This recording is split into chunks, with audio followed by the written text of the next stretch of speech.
1절로 5절까지 말씀입니다.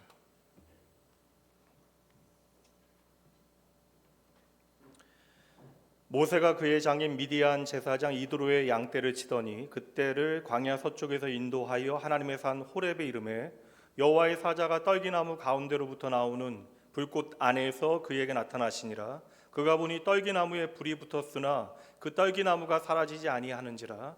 이에 모세가 이르되 내가 돌이켜 가서 이 큰 광경을 보리라. 떨기나무가 어찌하여 타지 아니하는고 하니 그때에 여호와께서 그가 보려고 돌이켜 오는 것을 보신지라.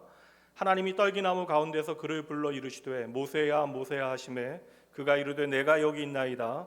하나님이 이르시되 이리로 가까이 오지 말라. 내가 선 곳은 거룩한 땅이니 내 발에서 신을 벗으라. 아멘. 오늘 우리가 함께 나누게 되어진 하나님의 말씀은 하나님의 로드맵 세 번째 시간이고요. 말씀의 제목은 사람을 고쳐 쓰시는 하나님입니다. 사람 고쳐 쓰는 게 아니다. 워낙 많이들 회자되어지는 이야기인데 이 시대에 거의 격언이나 금언과 같이 이 말을 사용하지만 이러한 말을 우리가 쉽게 하게 되어지는 이유는 그만큼 우리가 인간관계가 힘들다. 그리고 인간관계에 지친 사람들이 많기 때문 아닐까라는 생각을 해봅니다. 여러분 사람 쉽게 변하던가요? 안 변해요. 저는 제 아내한테 한번 질문을 해봐야죠. 제가 아직은 질문하지 못했는데 예배 마치고 한번 저녁에 한번 질문을 해보겠습니다. 아무래도 이제 목회자는 이제 관계에 대하여 집중할 수 있는 그 사역의 현장이 있다 보니까 목양이라고 하는 사역의 현장이 있다 보니까요.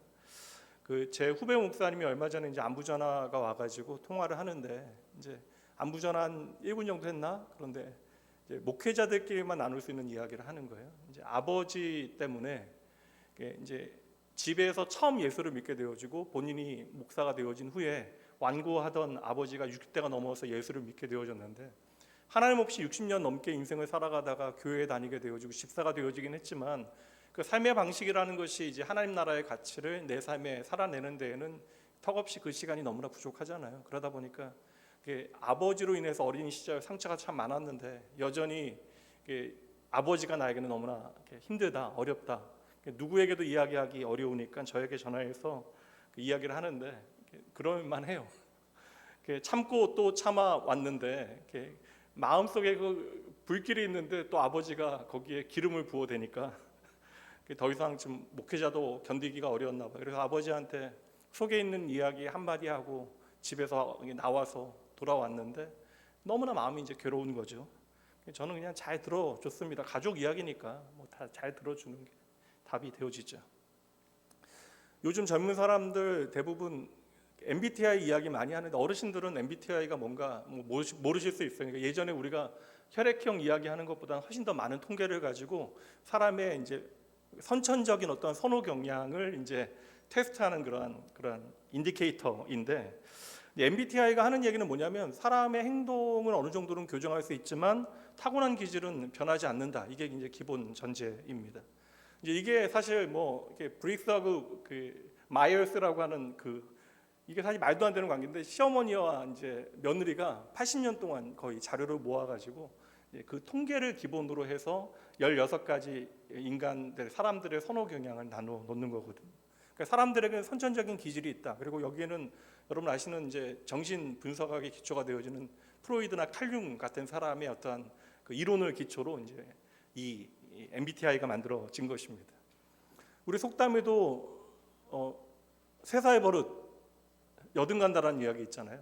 심지어 사람이 오랜 세월 그 몸에 배게 되어진 어떠한 나쁜 습관도 쉽게 고치기가 어려운데 하물며 타고난 어떠한 사람의 기질이나 성질이 그렇게 쉽게 변할 수 있겠는가? 그럼에도 불구하고 저는 한 사람의 목회자로 사람 고쳐 쓰는 거 아니다. 이러한 말은 참 저에게 불편하게 다가옵니다. 우선은 이제 제가 목사로 살다 보니까 누군가를 변화시킬 수 있다라고 생각하는 것도 한 사람의 교만이 되어지는 것이고, 두 번째는 다른 이들을 향하여 저 사람은 개선의 여지가 없다라고 판단하는 것은 그 사람뿐만 아니라 주변에 있는 모든 사람들에게 상처가 되는 것이죠. 왜냐하면 더 이상 저 사람을 내 삶에 이제 가져오기 싫다, 포기의 의미가 담기게 되어지기 때문에 그러합니다. 또 우리가 수많은 인생의 인간관계를 통하여 내리게 되어진 결론이잖아요. 사람 쉽게 정말 바뀌지 않더라.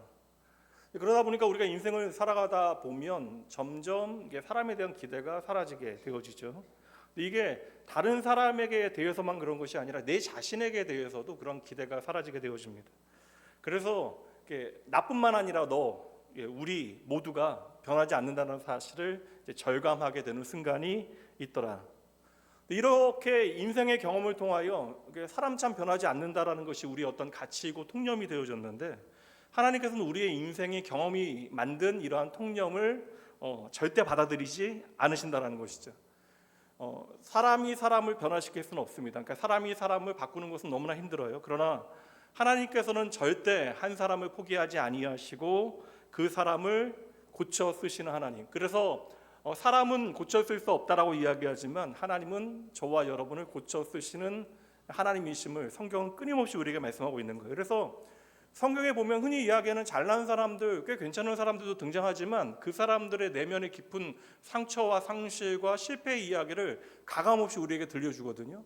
그러니까 다윗과 같은 한 인물의 삶에도 독보석과 같은 밤의 사연을 그대로 기록하여 그것이 만들어냈던 그 안타까운 가정사의 아픔들을 우리에게 있는 그대로 보여주고 있습니다.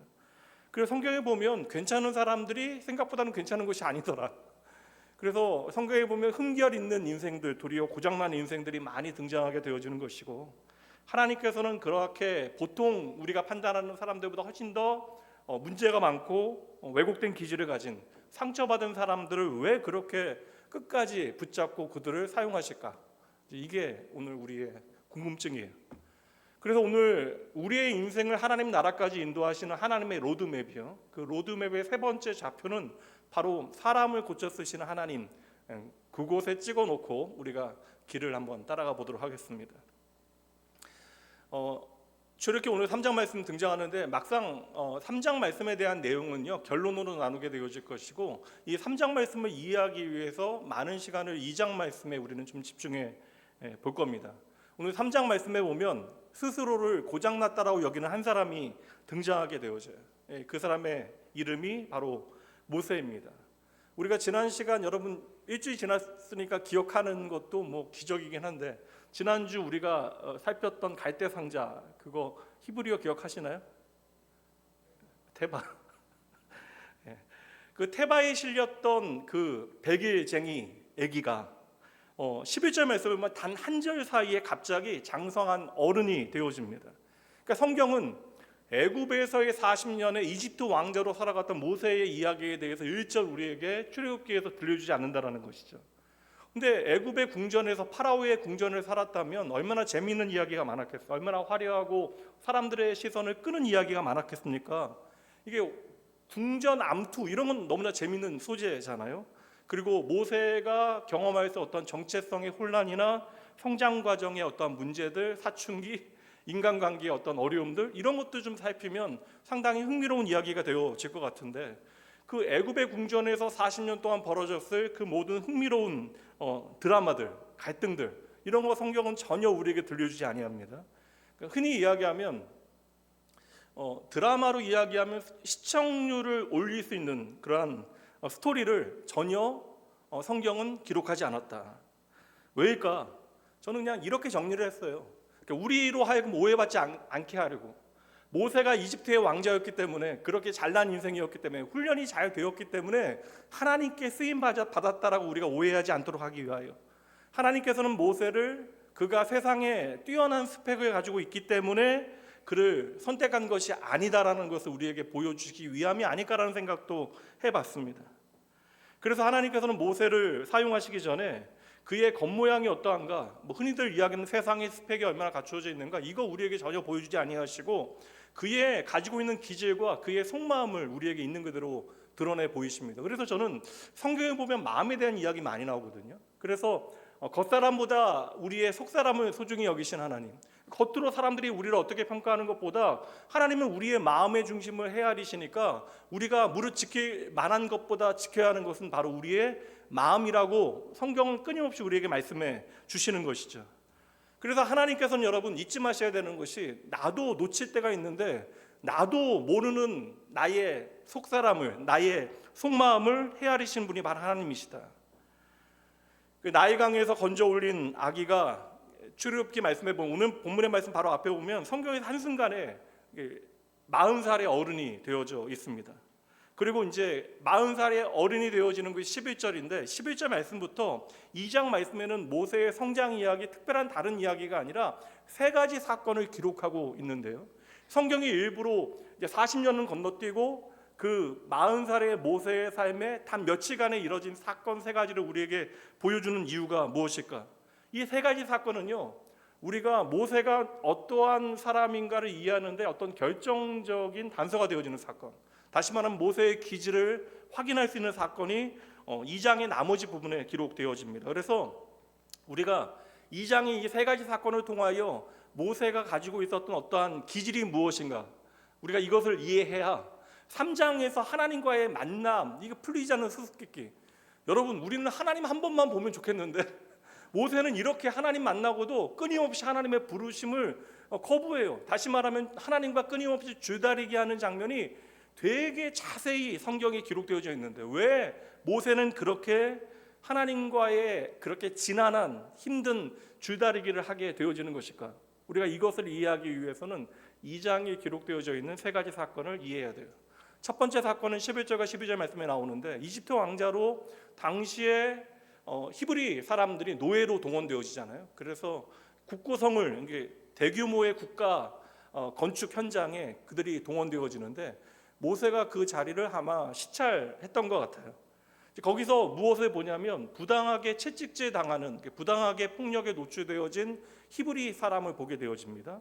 그냥 히브리 사람이라고 하는 이유로 매맞고 있는 사람을 보게 되어지니까 내 안에 저들은 내 동족이라고 하는 마음이 모세에게 있잖아요. 그러니까 그 분노가 치밀어서 애굽 사람을 치게 되어졌는데, 문제는 어떻게 되어집니까?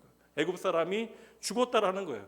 근데 성경은 재밌게 그 죽었던 그 장면 바로 다음에 모세가 재빨리 좌우를 살폈대요. 그리고 사람이 없는 것을 보고 그 시체를 모래 속에 깊이 파묻었다라고 설명하고 이 사건을 마무리합니다. 사실 모세의 이 사건은 죽음이라고 하는 비극을 만들어내지만 그의 분노는 나름의 정의를 위한 거예요. 약한 자를 억압하는 그 애굽의 관리를 향한 것입니다. 물론 그의 분노에는 정의가 분명 있기는 했는데, 문제는 무엇이냐면 그의 마음 안에 정의만이 문제가 되어질까? 저는 아니라고 생각합니다. 지난 40년 동안 애굽의 궁전에서 살면서도 얼마나 조바심 내고 자기 정체성으로 흔들렸겠어요. 그러니까 그 지난 40년의 나의 모든 억울함과 마음 안에 있는 분노가 결국 어떠한 사건을 통하여 정의라고 하는 이름으로 사람을 살려내는 것이 아니라 도리어 사람을 죽이는 일이 되어졌다. 이게 첫 번째 사건. 두 번째 사건은 바로 그 이튿날 벌어지는데, 13절과 14절 말씀을 보니까 다시 공사 현장에 이제 아무렇지도 않게 나가게 되어지니까 이번엔 히브리 사람, 자신들의 동포인 모세의 동포인 두 사람이 싸우고 있는 것인데 너무나 심하게 싸웠나 봐요. 주먹 다짐까지 하면서 이제 싸우고 있으니까 모세가 안타까운 마음으로 이번에는 편을 들어준 것이 아니라 그 둘 사이를 중재하게 되어지는 거예요. 너희는 왜 서로 이제 동포를 치느냐? 특별히 이제 더 많이 때리는 사람이 있지 않겠습니까? 많이 때리는 사람에게 왜 너는 너의 동포를, 너의 민족을 때리느냐라고 이야기하니까 그때 그에게 돌아온 말이 무엇입니까? 누가 너를, 우리를 다스리는 재판하는 자로 삼았느냐? 이것은 모세의 현실을 있는 그대로 우리에게 보여주는 어떠한 장면이 되어집니다. 그러니까 애굽의 궁전에 왕자라고 하는 이름은 가지고 있었으나 막상 그 자리에 능력은 나에게 주어지지 않는 그런 자리에 있다 보니까 이제 모세는 히브리 사람들에게도 그리고 애굽 사람에게도 인정받지 못했던 현실을 살아냈던 것이 아닐까. 여기에 이제 이 분쟁의 현장에 뼈아픈 마지막 말이 들려오죠. 네가 어제 애굽 사람을 죽인 것을 들었는데 나도 죽이겠느냐. 이 순간에 모세가 깨닫게 되어집니다. 재미있는 건 앞에 12절 말씀에 아무도 없다라는 사실을 보고 땅에 깊이 묻었잖아요. 그러니까 이게 아무도 본 사람이 없으니까 이것이 더 이상 문제될 것이 아니다라고 생각했는데, 아무도 본 사람이 분명 없었는데, 그리고 적어도 내가 구원한 히브리 사람이 내 편에 서 줄 것이라고 생각했는데, 깊이 묻었던 그 비밀이 하루 사이에 다 사람들에게 알려지게 되어진 거예요. 그 순간 모세의 마음에 두려움이 찾아옵니다. 다 드러났구나. 그래서 모세가 이제 끝장난 인생 도망이라고 하는 최후의 수단을 결정하게 되어져요. 왜냐하면 이제 파라오에게 눈의 가시와 같은 모세의 터인이 어떻게라도 이제 꼬투리를 잡으려고 했을 터인데 애굽의 관리를 주겠다라고 하는 사실, 그리고 그것을 은폐했다는 사실이 드러나게 되어지면 이 문제는 모세가 수습할 수 있는 문제가 아니죠. 그래서 모세는 정신없이 광야로 도망갑니다. 이 짧은 말씀에 이 모든 기록들이 기록되어져 있어요. 그리고 이제 16절부터 19절 말씀에 보면, 16절과 17절 말씀에 보면 이제 도망가서 미디안 광야에 앉아 있는 거예요. 세 번째 사건입니다. 앉아 있는데 넉넉히 앉아 있었겠죠. 그런데 그때 미디안 제사장의 7딸들이 양들을 물 먹이기 위해서 그곳으로 오게 되어지는 건데, 여기 있는 단어 자체가 목자라고 되어 있지만 불량배입니다. 목자로 가장한 불량배들. 그들이 이제 괴롭힌 것이죠. 근데 모세가 이 장면을 보고 또 가만히 있지 못해요. 그래서 일어나서 힘없는 여인들을 구원하고 건져내고 양떼에게 물을 먹이는 일까지 이제 하게 되어줍니다. 그래서 그 딸들이 이제 집으로 무사히 돌아와서 아버지에게 이 일을 전하는 장면이 19절 말씀에 나와요. 한 애굽 사람이 우리를 그 목자들의 손, 그 불량배들의 손에서 건져냈습니다. 여기서 건져내다라는 단어가 생명을 구하다라는 단어예요. 그러니까 이게 단순한 사건이 아니라 이 여인들이 생명을 잃을 수도 있는 상황 가운데 모세가 나서서 생명을 건져냈다. 이렇게 생각해 보면 여러분 어떠세요? 며칠 사이에 벌어지는 일이 있는데 우리 모세 어때요, 여러분? 오지랖이 너무 넓지 않아요? 도망가서 갈 바를 알지 못해서 직후가 석자인데 넉넉히 앉아 있는 그 자리에서도 또 다시 일어나서 약자의 편에 섰다라는 거예요. 위험을 자초하고 있는 것입니다. 그럼 여러분 한번 생각해 보세요. 지난 40년, 애굽의 40년의 삶에 대해서 성경은 단 한 줄도 우리에게 보여주지 않고 다 건너뛰고 있는데 왜 갑자기 성경은 멈추어 서서 그 이틀 사이에 벌어진, 며칠 사이에 벌어진 이 사건을 굳이 자세히 기록하여 우리에게 전하고 있는 것일까요?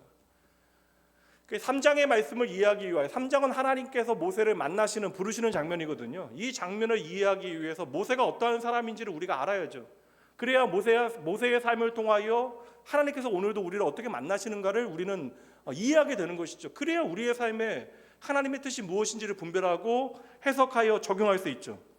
그러니까 오늘 2장의 나머지 반, 이 세 가지 사건은 모세가 어떤 사람인가, 어떠한 기질을 가지고 있는가, 그러니까 모세의 지난 삶을 우리가 다 알지 못한다 할지라도 이 세 가지 사건을 통하여 우리는 모세가 어떠한 성정의 어떠한 기질의 사람인가를 이해하게 되는 것입니다.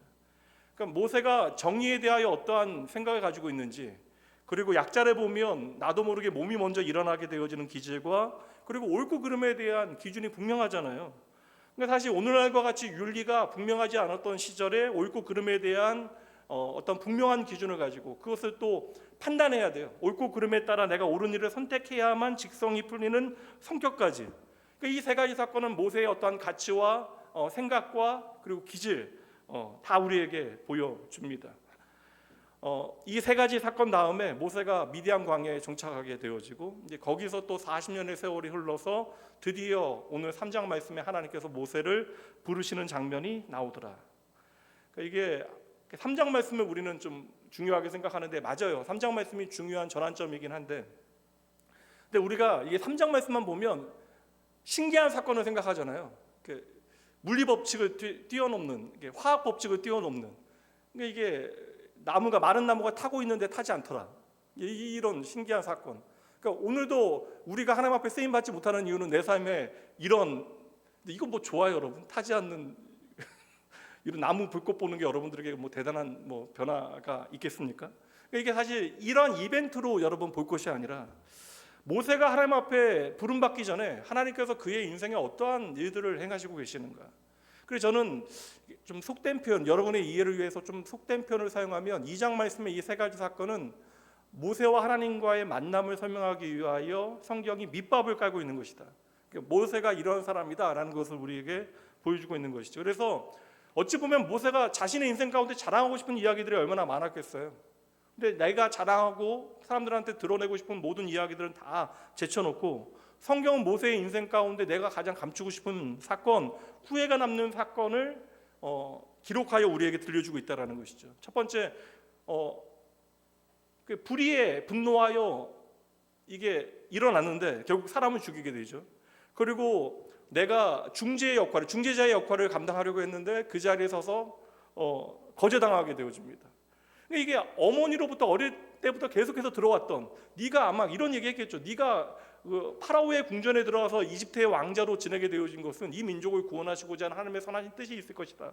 뭐 그런 이야기를 듣지 않았겠어요? 그러니까 네가 가지고 있는 자리와 네가 가지고 있는 재능과 힘을 사용해서 이 민족, 억압받는 우리 민족을 구원하는데 너는 최선을 다해야 된다. 그런 마음으로 두 사람과의 싸움을 중재하게 되어지는데 이게 중재해도 거절당해요. 그리고 결국 어떻게 합니까? 현실에서 도망가고 있는 모습이 모세의 모습 아닙니까? 그러니까 사람을 죽이게 되어지고 중재자의 자리에서는 거절당하고, 그래서 결국 그 자리에서 도망가는 모습이 2장의 나머지 내용들이라는 것이죠. 그래서 하나님께서는 모세를 부르시기 전에 모세의 있는 모습 그대로를 그냥 있는 그대로 우리에게 드러내서 보여주시는 것이죠. 여기서 우리가 기억해야 되는 중요한 사실 가운데 하나는 모세에게 여러분 이미 지도자가 되어질 만한 재료가 그 안에 있었다라는 거예요. 정의에 대한 관념이 있잖아요. 무엇이 옳고 그른가에 대한 판단이 있어요.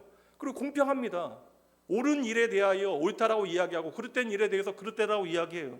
게다가 여러분 사람에 대한 열정도 있잖아요. 사람에 대한 열정이 있으니까 내가 진짜 힘들어도 다른 사람들을 구원하는, 약자를 구원하기 위하여 그 도망자의 자리에서 일어나게 되어지는 거예요. 다시 말하면 모세는 분명 지도자가 되어질 만한 자질과 재료가 그 안에 있었다.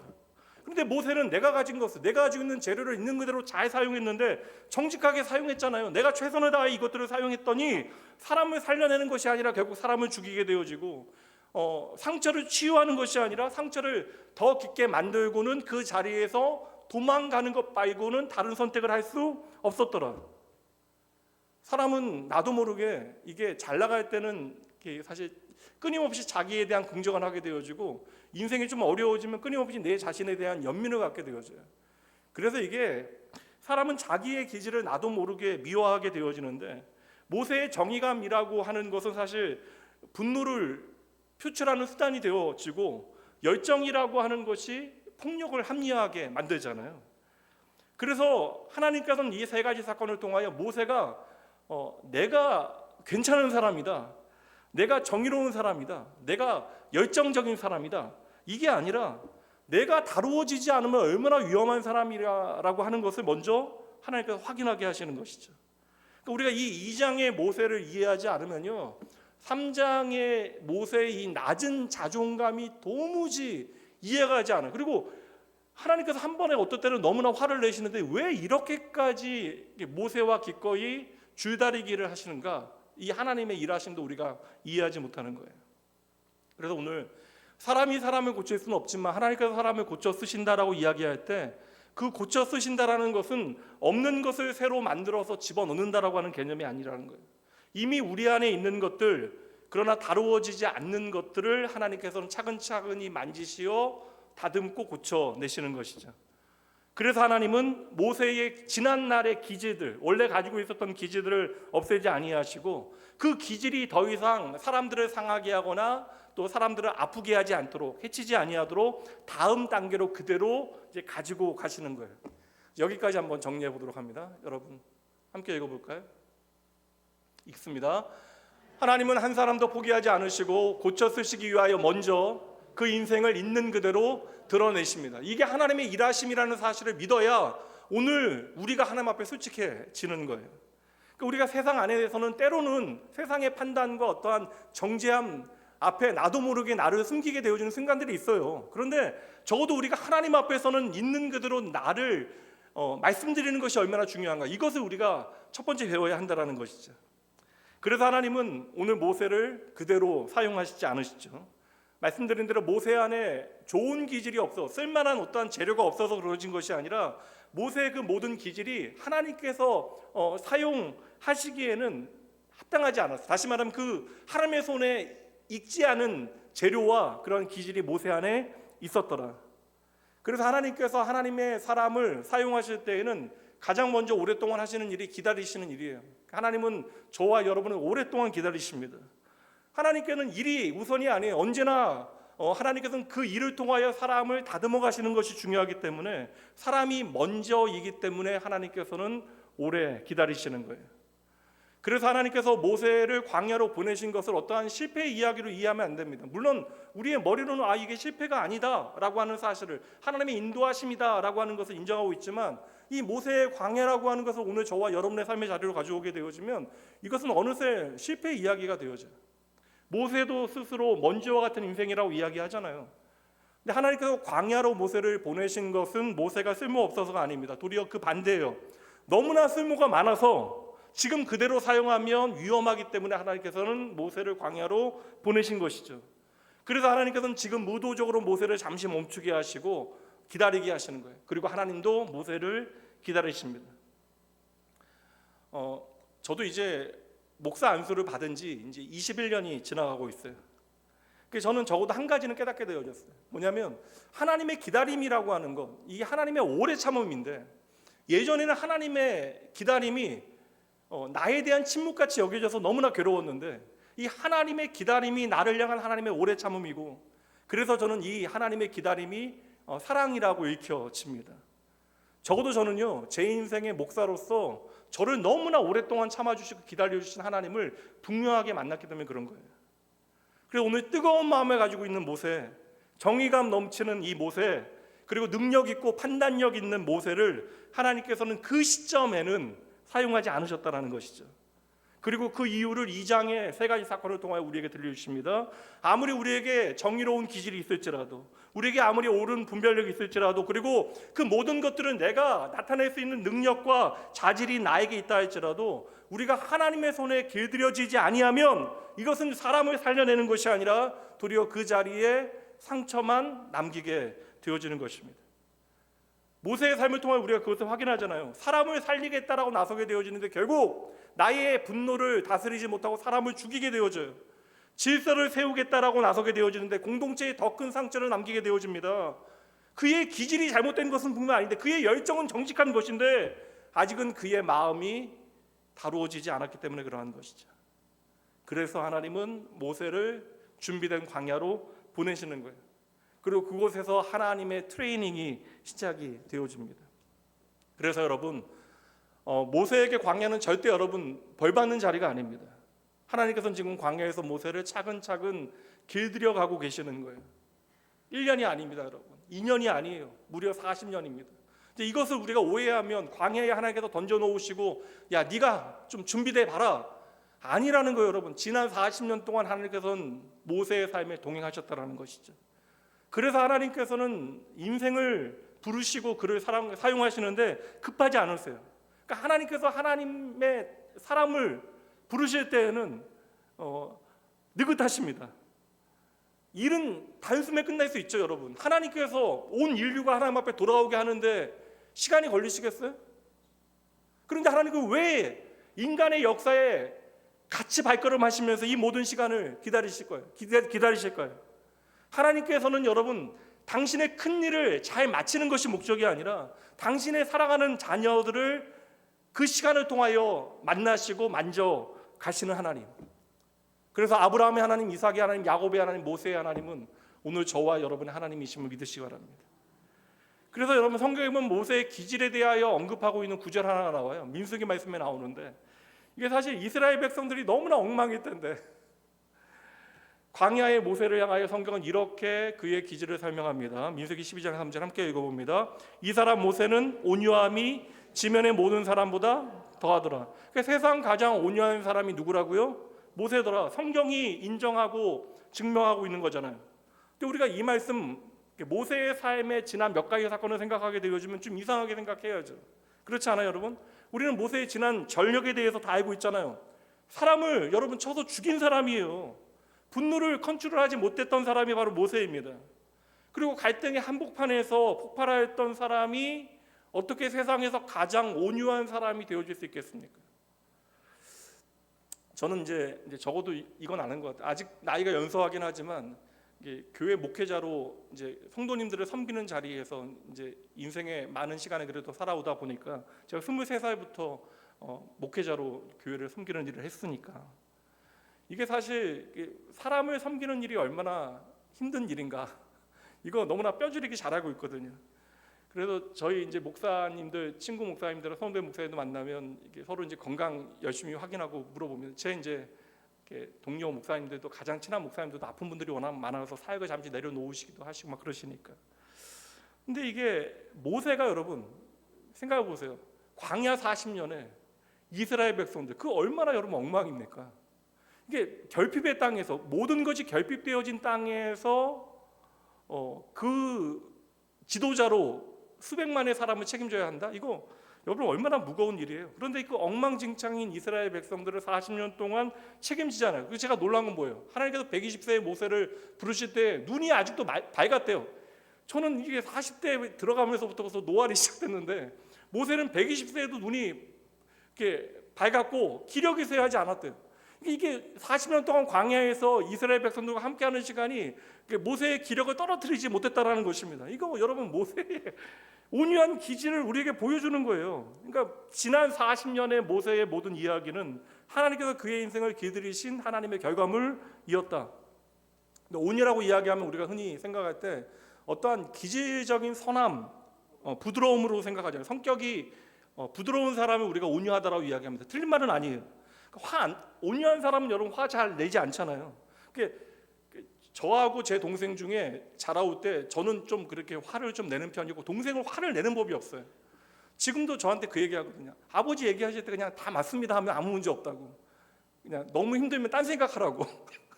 그러니까 동생은 사람들 앞에서 분을 내는 일을 저희가 거의 본 적이 없어요.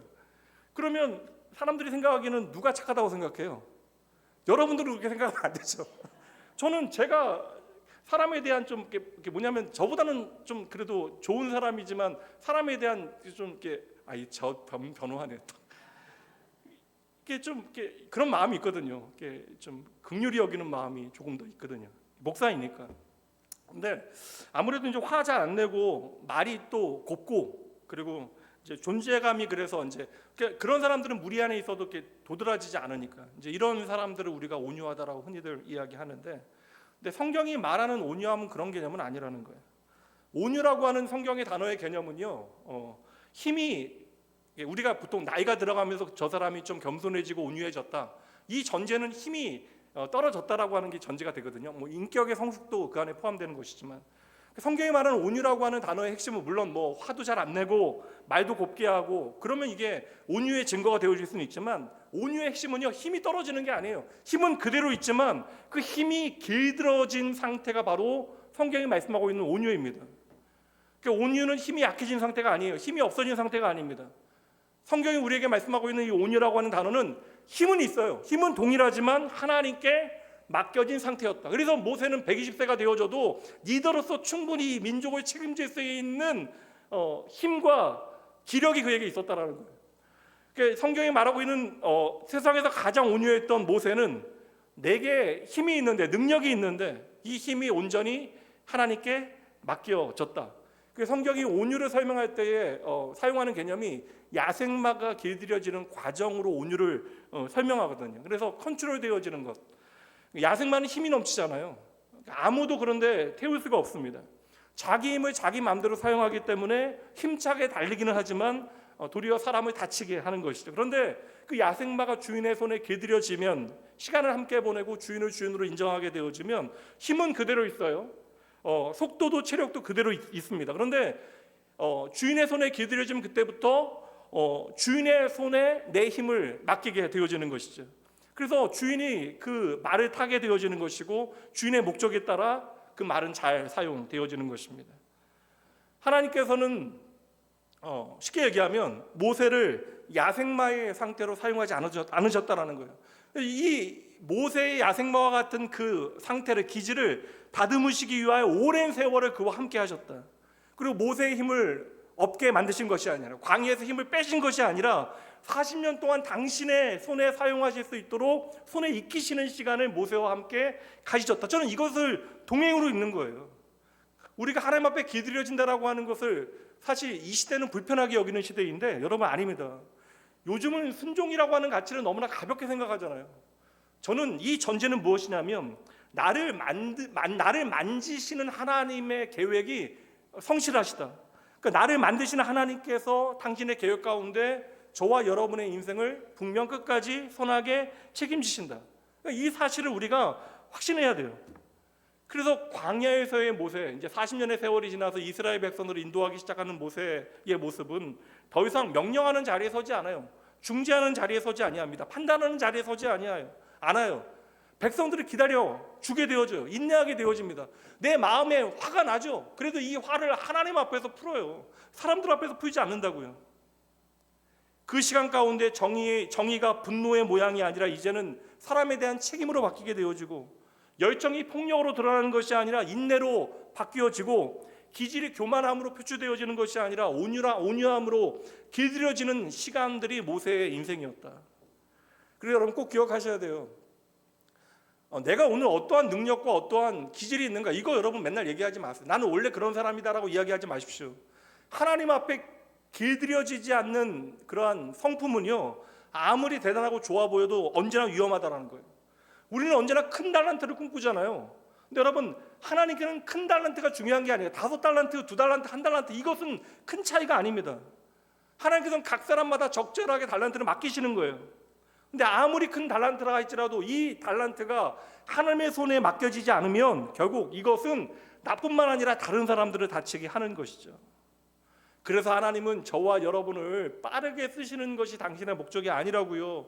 대신 오랜 세월 저와 여러분을 기다리십니다. 그래서 고린도 전서 13장의 사랑에 대한 정의가 바로 사랑은 오래 참는 거예요. 저와 여러분을 향한 하나님의 사랑은 오래 참으시는 사랑. 근데 우리가 생각하기에는 때로는 그 기다림이 하나님의 침묵처럼 여겨지고 내가 버려진 순간처럼 착각하지만 그게 아니라는 거예요. 여러분, 하나님의 이름이 임마누엘이요, 자기 백성과 함께하기 위하여 당신의 생명까지 아낌없이 내어주셨습니다. 그런데 하나님께서 저와 여러분을 광야에 던져 놓으시고 잊고 살아가실까요? 그 모든 시간은, 기다림의 시간은 하나님의 준비 시간이 되어지는 것이고, 하나님의 침묵은 무관심이 아니라 저와 여러분을 세심하게 다듬는 과정임을 믿으셔야 돼요. 그래서 광야는 여러분, 우리를 절망하게 만드는 실패의 자리가 아니라, 나약함의 자리가 아니라 저와 여러분을 하나님의 손길로 만져가시는 하나님의 작업실임을 우리가 믿어야 하는 것이죠. 그래서 하나님은 오늘도 사람을 고쳐 쓰시기 위하여, 저와 여러분을 고쳐 쓰시기 위하여 먼저 기다리시고 오래 기다리시는 거예요. 제가 목사 못하겠다라고 생각할 때, 이게 뭐냐면 제가 자질이 안 된다, 자격이 안 된다는 생각이 너무나 괴로우니까 그 생각하다가 만나게 되어진 진리예요. 하나님은 나를 오래 기다리신다. 그리고 하나님은 나를 사용하실 만한 실력과 능력이 있으시다. 함께 읽어보도록 합니다. 읽습니다. 하나님은 능력 있는 사람을 급히 쓰지 않으시고 한 사람이 온유해지기까지 기다리셨다가 쓰십니다. 이게 바로 임마누엘과 동행의 과정이고, 그리고 이 임마누엘과 동행의 과정을 잘 걸어간 사람은 코람데오, 내가 하나님 앞에 서 있다라는 사실을 깨닫게 되는 거예요. 이제 출애굽기 3장 오늘 본문의 말씀을 한번 가보도록 할게요. 여러분, 바로 전장에서 테바 갈대 상자에 담겨 있었던 그 백이 된 아기가 이제 80세의 노인이 되어졌어요. 그 길고 긴 인생 전부를 지나가서 하나님께서 모세를 만나시는 장면이 오늘 본문의 말씀입니다. 근데 이 장면에서 하나님께서는 모세의 신을 벗기세요. 5절 말씀 보도록 합니다. 함께 읽어보죠. 하나님이 이르시되 이리로 가까이 오지 말라. 내가 선 곳은 거룩한 땅이니 내 발에서 신을 벗으라. 2장 말씀 참 급하게 빠르게 지나갔잖아요. 백이 된 아기가 나일강에 던져졌고, 거기서 건져진 아이는 한순간에 장성하여 정의감으로 사람을 죽이게 되어지고 광야로 도망가 광야 가운데 사라지게 되어집니다. 그런데 재미있는 것은 여러분, 3장 말씀이 되어지니까 성경이 갑자기요 속도를 늦춰요. 뭐 쉽게 얘기하면 100km로 시속으로 달리던 차가 갑자기 1km로 이제 걷기 시작하는 거예요. 기어가기 시작하는 것입니다. 지나치게 속도를 늦춘다면 우리도 좀 속도를 늦출 필요가 있는 거예요. 그만큼 여러분, 이게 왜 속도를 늦췄을까? 하나님께는요 이 만남이 너무나 소중한 거예요. 지난 80년의 세월을 통해서 하나님께서는 모세를 하나님의 때에 만나시기 위하여 이 장면을 아주 천천히 그리고 아주 정성스럽게 우리에게 풀어서 보여주시는 거예요. 호렙산의 떨기나무는 매일 모세가 보는 나무. 근데 불이 붙었어요. 불이 붙는 일은 있을 수 있는데 모세의 시선을 끈 이유는, 그런데 타지 않는 거예요. 마른 나무가. 그러니까 그러니까 모세가 가까이 다가갑니다.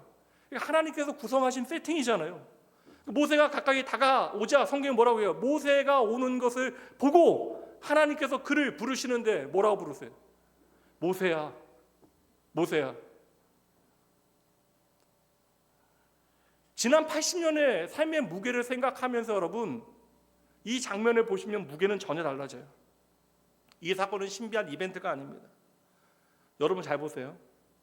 하나님께서 모세의 이름을 부르시기까지 지난 80년의 세월이 필요했습니다.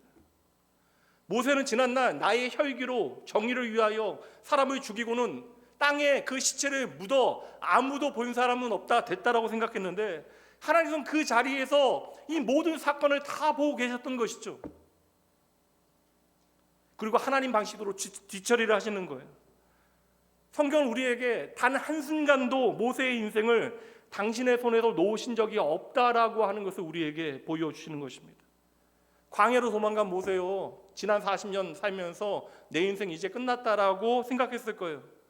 내 기질이 만든 문제에 대해서 후회했을 것이고, 나의 선의가 폭력으로 다른 사람들을 해쳤고, 그리고 나의 열정은 이제 상처로만 남아 있습니다. 그런데 내 생각에는 나의 지난날의 그 실수가 절망이고 내가 버려진 시간이라고 생각했는데, 하나님께서는 그 모든 시간을 버려진 시간으로 보지 않으셨다는 거예요. 하나님께서 모세의 이름을 부르실 때까지, 모세야 모세야 부르실 때까지 그 모든 지난날의 시간들은 꼭 필요한 시간이었습니다. 여러분, 사람은 어때요? 여러분, 실패하면 한 사람에 대해서 그 사람의 과거와 사건으로 그를 기억합니다. 그때 그 문제 일으킨 그 사람. 근데 하나님께서는 어떠하십니까? 한 사람의 과거로 그를 부르시지 않으세요.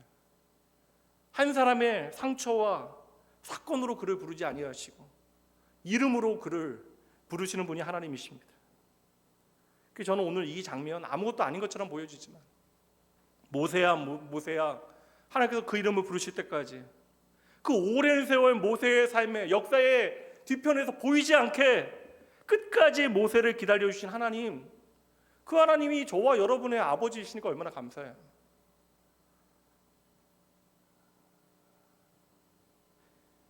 우리 또한 그렇게 하나님께서 기다려주실 것을 믿기 때문입니다. 그래서 저는 3장의 기적은요, 타지 않은 떨기나무 이거 아닌 것 같아요. 이게 뭐 신기해요. 오병이어의 기적 뭐 신기해요. 밥 한 끼 그냥 얻어먹은 건데. 지난 오마카세 하나님께서 차려주신 거 아니죠? 매일 먹는 거 그냥 먹은 거잖아요. 오늘 모세의 부르심에 등장하는 떨기나무는 타지 않는 나무가 기적이 아니라 그 오랜 세월 모세의 삶을 기다려주신 하나님의 기다림이 기적입니다. 모세야 모세야 부르시고 하나님께서 모세에게 무슨 이야기 하세요? 이리로 가까이 오지 말라. 예전엔 이 말씀이요, 질적 차이로만 이해됐어요. 하나님은 하나님이시고 난 피조물이니까. 근데 여러분, 이건 하나님과 우리 사이에 선을 긋는 말씀이 아니에요. 죄 때문에 우리는 하나님 앞에 나아갈 수 있는 자격 자체가 없다고요. 우리는 하나님을 알 수도 없고 그의 이름을 부를 수도 없습니다. 근데 그럼에도 불구하고 하나님은 끊임없이 저와 여러분의 삶에 찾아오신다고요. 우리는 하나님 앞에 가까이 갈 수 없는데 하나님은 끊임없이 당신 내 자녀 되어진 저와 여러분을 불러내시는 것이죠. 찾아오시는 것이죠. 그리고 말씀하십니다. 네가 선 곳은 거룩한 땅이니 네 발에서 신을 벗으라. 광야에서 신을 벗는다는 것은 위험한 일처럼 보여지지만 이거 우리와는 조금 다른 문화가 이 안에는 있습니다. 신을 신지 못하는 존재는 예수님 당시까지, 이제 고대 근동으로부터 예수님 당시까지 노예들은 신을 신지 못해요. 헬라니즘 문화에서도 노예들에게는 신이 주어지지 않습니다. 그러니 이것은 단지 뭐 예의의 차원이 아니라 신을 벗는다라는 것은 누가 나의 주인인가를 그 앞에서 인정하는 거예요. 하나님께서 나의 주인이십니다. 더 이상 하나님 앞에 내 뜻을 주장하지 않겠습니다. 모세가 신을 벗는 그 순간으로부터, 신을 벗는 건 내가 해야 되는 일이니까 신을 벗는 그 순간으로부터 이제 나는 내 마음대로 내 인생을 살지 않겠다라고 하는 결단을 신앙 고백으로 하나님 앞에 드리는 것이죠. 그래서 저는 이 신을 벗는 이 행위는 모세의 지난 40년의 모든 이야기가 함께 담겨지는 것이다. 모세의 기질 변하지 않았어요. 정의에 대한 그의 어떠한 열정 변하지 않습니다. 약자에 대한 민감함 여러분 그대로 있어요. 그러나 이제 달라진 것이 한가에 있었더라. 무엇입니까? 온유해졌잖아요. 그 힘의 주인이 바뀌었다라는 거예요. 신을 벗기 전에 모세는 나의 정의로 다른 사람을 죽이는 일을 하게 되어져요. 그러나 신을 벗은 후에 모세는 하나님의 백성으로 오래 참으며 백성들을 살려냅니다. 그래서 성경은 모세가 이 땅에서 최고로 온유한 사람이라고 우리에게 소개하는 것이죠. 하나님의 손에 길들여졌기 때문에, 그의 인생이 이제 하나님의 손에 맡겨졌기 때문에. 말씀을 좀 정리하면서 지난주 제가 선배 목사님, 미국에서 목회하시는 선배 목사님하고 통화를 했는데 신년 인사 나눈 다음에 목사님께서 당신의 2026년 새해 목표를 저에게 말씀해 주셨어요. 제가 존경하는 목사님, 좋아하는 목사님입니다. 기질이 뜨거우셔서 교회 이제 워낙 좀 유명하셨거든요. 부목사 하실 때부터 교회 안에 옳지 못한 것 막 보지 못하고 그런 것들, 이렇게 잘못된 것들 앞에 이제 교회 바로 세우겠다고 목소리 내고 이런저런 일들 많았던 목사님이신데, 근데 문제는 옳은 일을 옳게 하기 위해서 때로는 좀 과감하게 말을 하다 보니까 나도 모르게 분을 내게 되어지고, 그게 나뿐만 아니라 다른 사람들에게 상처가 되어진 때가 있다는 사실을 이제 뒤늦게 깨달으신 거예요. 그래서 60이 되신 기념으로 금년 기도 제목을 이제 1년 동안 목회 계획인데 화 안 내고 웃으면서 목회하기로 정하셨대요. 그리고 사모님한테 이제 체크리스트 이렇게 만들어 드리면서 체크해 놔라라고 이야기하셨대요. 저는 이 목사님의 새해 다짐에 꽤나 은혜를 받았습니다. 우리는 항상 크고 기이한 일들만 하나님의 일이라고 생각하는데, 하나님께서는 저와 여러분에게 일 시키시겠다고 오늘 이 자리에 우리를 부르신 것이 아니잖아요. 제가 모세에 대한 말씀 어저께 준비하면서 목사님께서 잠시 기도했어요. 저는 확신합니다. 대한민국 출신의 60세 남자들도요, 하나님께서 다듬으시면 그 기질이 바뀔 수 있습니다. 저는 이걸 믿어요. 프로이드나 칼융은 안 된다라고 이야기했지만 여러분, 아니요. 여러분, 우리의 인생을 하나님 앞에 맡겨드리기만 하면 하나님께서는 반드시 우리의 인생을 만지셔서 우리의 인생을 바꾸십니다. 근데 여기까지는 시간이 필요한 거예요. 여러분, 하나님의 손에 내 인생이 맡겨지기까지는 여러분 오랜 세월이 필요합니다. 근데 결국 여러분 어떻게 되어져요? 온유해지잖아요. 여러분, 하나님은 사람을 그래서 바꿔 쓰시지 않으세요. 하나님은 언제나 당신의 사랑하는 자녀들을 고쳐내십니다.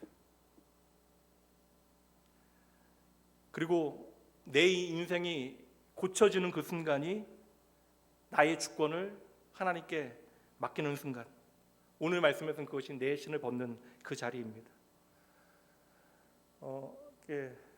여러분들도 인생 살다 보면 아무리 마음이 단단해졌다고 여기지만 상처받게 되어지는 순간들 있잖아요. 그러다 보니까 우리가 쉽게 안 해야 되는 얘기 하잖아. 사람은 고쳐 쓰는 법 아니다.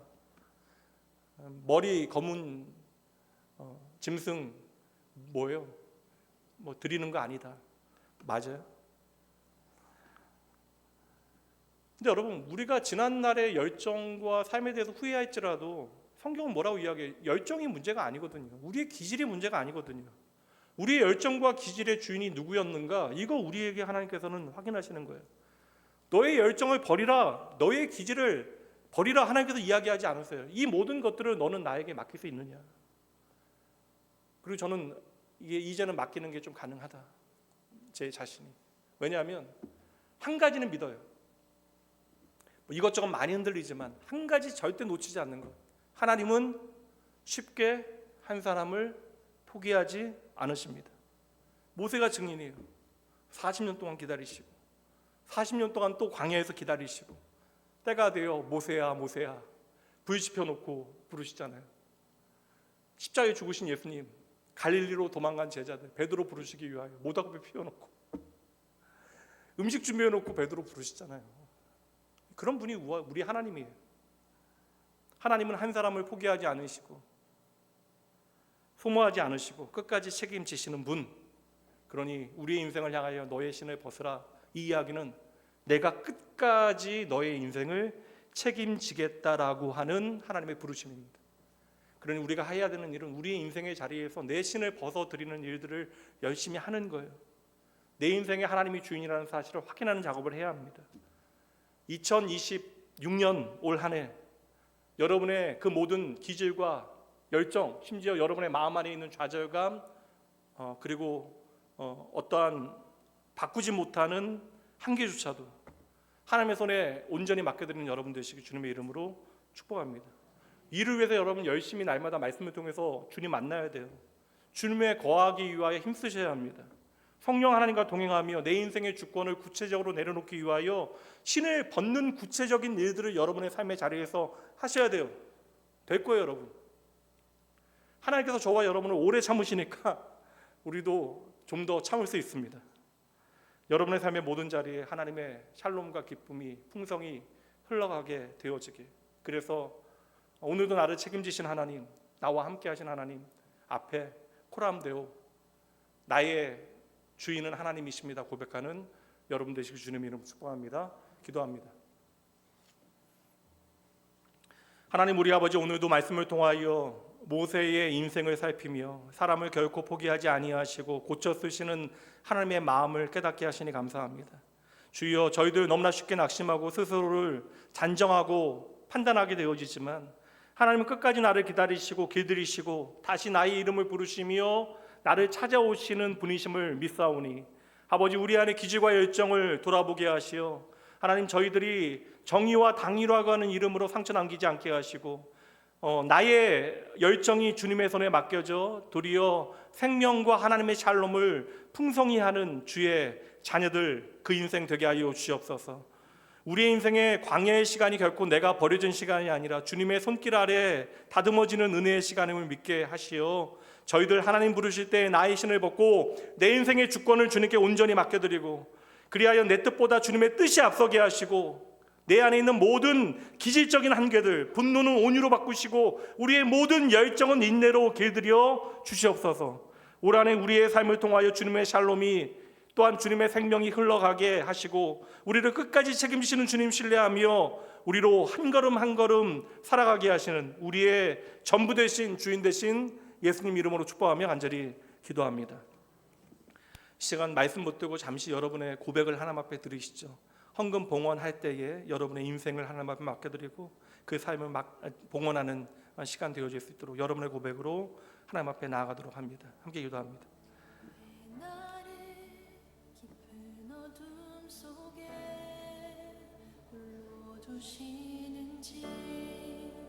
어두운 밤은 왜 그리 길었는지 아버지 주여, 나를 고독하게 하나님 아버지 주여, 나를 낮아지게 하나님 나의 존재를 사랑하시지만 아직 하나님 앞에 다루어지지 않은 부분이 있습니다. 하나님은 솔직히 인정합니다. 내 인생의 광야의 시간을 지나고 그 시간이 아버지 내가 홀로 있는 시간이 아니라 나를 아버지여 만져가시는 하나님의 아버지 가시는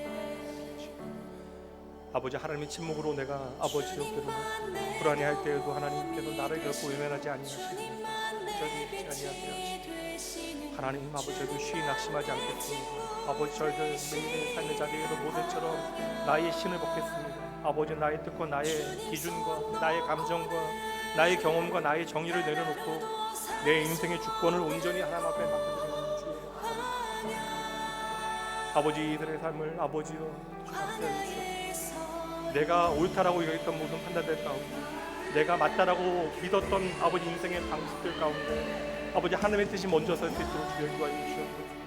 우리 아버지의 잘못된 기질을 엎고 마시고 아버지 주님의 손에 맡겨드리오니 기다려 주시되 하나님, 나의 기질과 아버지 나의 감정과 나의 열정과 나의 힘이 더 이상 아버지 사람을 다치지 아니하게 하시고 아버지 생명을 살리는 누구 되게 될 수 있도록 아버지 주여 역사하여 주시옵소서. 하나님 아버지, 오늘도 저희를 예배의 자리로 불러주시고 말씀으로 다루시고 다시 세워주시는 하나님의 은혜에 감사합니다. 주님께서 저희에게 허락하신 것 중에서 감사와 믿음으로 작은 것 주님께 헌금으로 올려드립니다. 하나님, 이 헌금이 나의 의로움이 되어지지 아니하도록, 내 인생의 아버지의 자랑이 되어지지 아니하도록, 우리의 삶의 주권이 오직 하나님 앞에 아버지여 있음을 믿음으로 고백하는 귀한 시간 되어질 수 있도록 주여 이들의 삶을 주장하시고 함께하여 주시옵소서. 하나님, 이 예물이 사용되어지는 곳마다 생명의 역사가 일어나게 하시고 연약한 자들이 일어날 수 있도록, 아버지, 이 땅에 하나님의 생명과 그 샬롬이 흘러갈 수 있도록 하나님 친히 아버지여 사용하여 주시옵소서. 우리의 삶 전체를 주님의 손에 오롯이 맡겨드리며 우리의 전부 되신 예수님 이름으로 축복하며 간절히 기도합니다. 이제는 사람을 결코 포기하지 않으시고 끝까지 고쳐 쓰시는 우리 주 예수 그리스도의 은혜와 나를 끝까지 기다리시며 길들이시고 때가 되면 다시 부르시는 하나님 아버지의 크신 사랑하심과 나의 기질과 열정을 하나님의 손에 맡기게 하시는 성령 하나님의 동행하심과 이끄심이 내 모든 인생의 순간순간 내가 깨닫지 못하는 시간과 자리에서도 나를 인도하시고 나의 기질까지도 오래 참으심으로 만져가시는 아버지 앞에 오늘 나의 신을 벗고 내 삶의 주권을 오롯이 맡겨드리기로 이 한 시간 다짐하는 주의 백성들, 이들의 가정과 그 모든 삶의 자리 위에 지금으로부터 영원까지 함께 있을지어다. 아멘.